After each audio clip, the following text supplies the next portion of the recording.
ورجعنا لكم بعد الفاصل وبنفتح معاكم صفحات أجندتنا وبنرحب بضيف حلقتي وحلقتكم اليوم أستاذ صبحي غنيم مفسر الأحلام من خلال القرآن والسنة. أهلا بحضرتك أستاذ صبحي. أهلا وسهلا بيك يا أستاذ أهلا بيك يا فندم، شرفت برنامج. أهلا بيك، شرفت برنامجنا أجندة الأحداث. أشكرك. موضوع حلقتنا النهاردة عن أشهر الرؤى في حياة العظماء، ومن أعظم العظماء سيد الخلق أجمعين وهو سيدنا محمد صلى الله عليه وسلم. ولكن قبل ما نبدأ حلقتنا بنقول وذكر فإن الذكرى تنفع المؤمنين.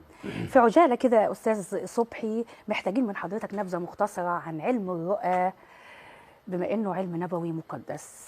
اتفضل. بسم الله والصلاة والسلام على سيدنا رسول الله. طبعا السؤال ده ناس كتير بتسأله يا جماعة، إيه أصل علم المنامات؟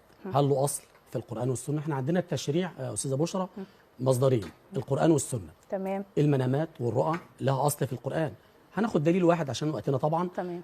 قصة سيدنا إبراهيم قصة مشهورة جدا. قال تعالى يا بني إني أرى في المنام أني أذبحك.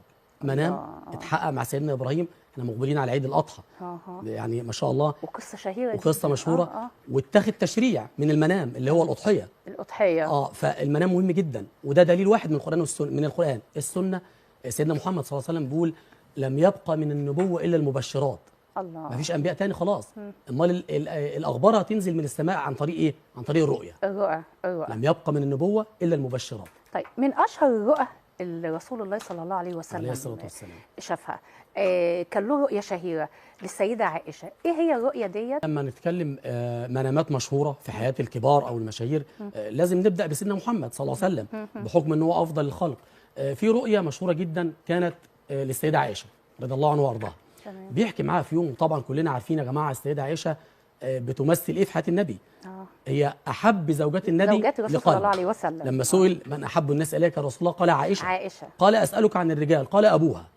سيدنا ابو بكر. فبيحكي لها في مره بيقول لها يا عائشه اريتك في المنام، يعني انا رايتك في المنام. ده الكلام ده قبل ما تزوجها. رايتك في المنام في سرقه من حرير. صوره السيده عائشه قطعة قماش من الحرير. جاء بك الملك وقال هذه زوجتك في الدنيا والآخرة. حاجة جميلة جدا ورؤية جميلة، وكانت بشارة أن السيدة عائشة هتكون زوجة النبي صلى الله عليه وسلم في الدنيا وفي الآخرة. تمام. طب هل الملك اللي هو شافته في الرؤية، اللي شافه في الرؤية ده يعني اقتداء برسول الله صلى الله عليه وسلم يسري على البشر؟ عليه الصلاة والسلام. هنا في شقين، يعني السؤال بيحمل شقين.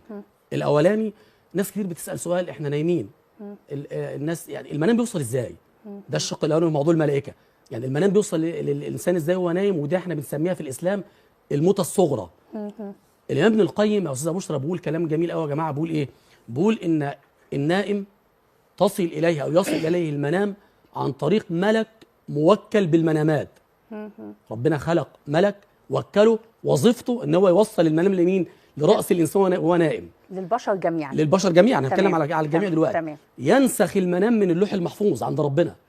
فينزل أو يسقط في رأس الإنسان، يقوم الإنسان من المنام يترجم هذا المنام ويحتاج لتعبيره. تمام. ده الشق الأولاني. الشق الثاني اللي هو رؤيا الملائكة. الإنسان ممكن يرى الملائكة ولكن مش شرط يراها على نفس الوصف اللي خلقت بيه. تمام. طب الملابس ليها تأثير في المنام؟